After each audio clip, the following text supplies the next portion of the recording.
All right, in the next 10 minutes, I'm going to show you the power of clarity. And most people in sales, they don't have this clarity. They don't even know they don't have the clarity. And that's why they're kind of struggling with generating the income they want, generating the close deals that they want, they deserve. So today I'm going to talk about sales outreach and how you can get full clarity on outreach, reaching out to people, setting up appointments, and close them into deals so you can have full control on your income and commission.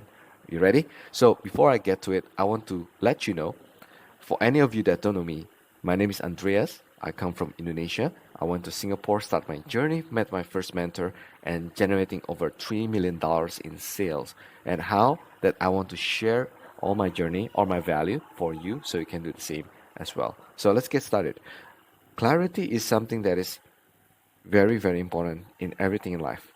Without a clarity, you cannot get into the goal that you want. You cannot get into the mission that you want to achieve, right? But too many people they're actually focusing on the outcome and they forget about the clarity, how to do it exactly, right? So how we can get started? The first thing first in clarity is that how can you find yourself into getting to understand your goal, right? Goal is also as important as you set it and as important as you forget it. What do I mean by that? Here's the thing. If you're too attached to the goal, you're going to be attached to the outcome itself, that it will forget the purpose, it will forget the progress of how you make the goal. So I'll give you a perfect example. Let's say if someone wants to sell their course and they just too attached to the outcome, which is selling the course.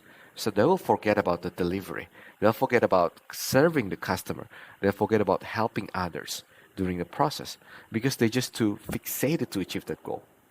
So that's why the clarity is missing because they forget about the progress, the how to, the servant mentality, how that they can become the servant leaders that serve others, delivering the result, delivering the value, not just being focusing on the outcome, which is making money.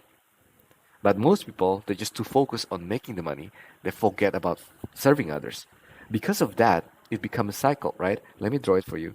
Let's say if the goal is making money, but too many people actually focusing on making money itself without doing the things that serving the delivery.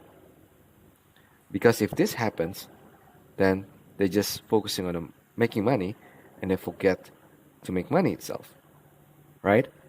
So this become a cycle. If you don't have clarity, if you're not focused on this, then you cannot make the money that you want because you're too focused on closing the deals without giving value, without finding the problem first in order to make the sale. So that's one about goal clarity. Then number two, you need to do the action, right? If you don't have the action, you don't know what to do with the clarity of the action, then you cannot do it either way, right? Because action is the one that determines the outcome. But if you to focus on the outcome, then you forget about the action that you want to do, right? That's exactly what it means by the clarity. So clarity on action is that breakdown step by step. So one, two, three, as clear, as easy, as simple as possible. So you will take out the bandwidth from your brain into putting it into the real action. Now, what is the perfect example for this? If you don't have clarity when you want to make calls to other people, then most likely you will feel very, very nervous. Most likely you will feel very anxious about it. Most likely you will feel the fear inside of you. Because if you start feeling the fear, and most likely it will stop you to take the right action, right? But imagine the second scenario. If you know the clarity when you're taking action, what you want to say at the beginning, that you want to open a call, how that you want to find the problems, how that you want to execute the problems, how you want to solve the problems, and how you want to book a call for you and them to speak on the calendar, that will give you the confidence before you make the calls.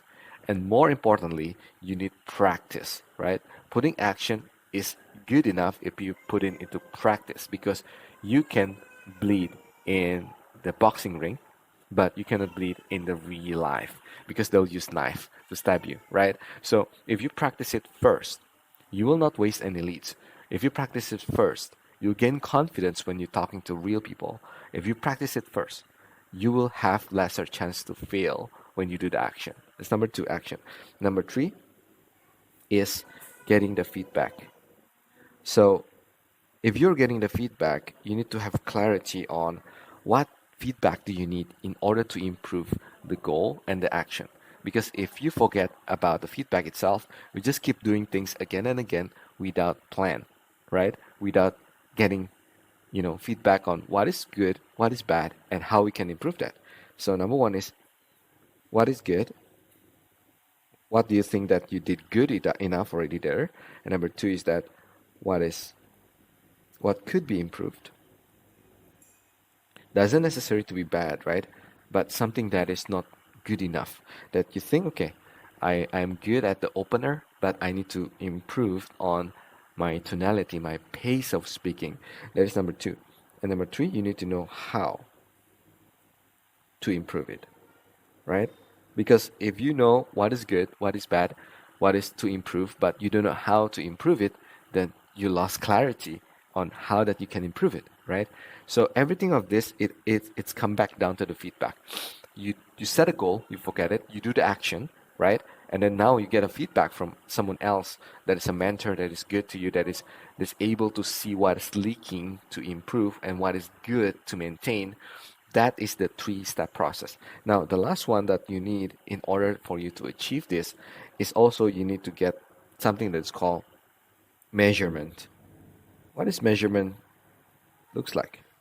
Measurement is the way that you can measure yourself, the way that you can identify where you're leaking. So, number one is setting a goal, right? Number two is getting the action. Number three is getting the feedback. Now you need to measure it. Means that you need to put into data. What does it mean by data? So for example, I just done a 3-day challenge for my business, right? And that challenge is really exceeding everyone's expectation during that challenge, because a lot of people are getting the value, a lot of people are getting the great feedback from it, and they get a lot of improvement that they can do, right? But one thing that is so important is that how can you measure yourself? So let's say before entering the challenge, let's say their skill level is like 1 out of 10. But after they do the challenge, after they join the challenge, let's say they become 6 out of 10. Now, you can improve your skills because you measure it, right? Something that you can measure is always give you clarity, and clarity will give you the goal, the action, and feedback. So if I want to give the arrow here, it should start from here. Start from here, go into the clarity, and give you the goal, give you the action, give you the feedback. Okay? But all of this is going to be a cycle. From here, from goal to action, from goal to feedback, and feedback give you the measurement, and measurement will give you the next goal. So this is the loop of sales outreach clarity. If you don't know any of this, it will break the process and it will get you outside of what you really want to achieve. So the most important part in here is all the 4 pieces, elements. Because if you know what you really want to go after, you know what to measure, you know where to improve, then you always have a habit loop of improving yourself. And when you keep improving yourself, you keep implementing that, you will get the necessary result that you want, because you have full control on this. And all of this is boils down again to the pipeline, right? Pipeline. Because something that you can measure, something you can improve, and something you can put in data, something that you know to follow up, right? When you can follow up with your action, you can follow up with your script, your anything that you know, right? The person that you follow up, it will gain the clarity and value why you're following up with them, not just salesy following up with them, right? So that's the power of sales outreach, getting the right clarity, and will help you to achieve more. So any of you that want to get my DM script and exactly how I measure my progress using my strategy, just comment below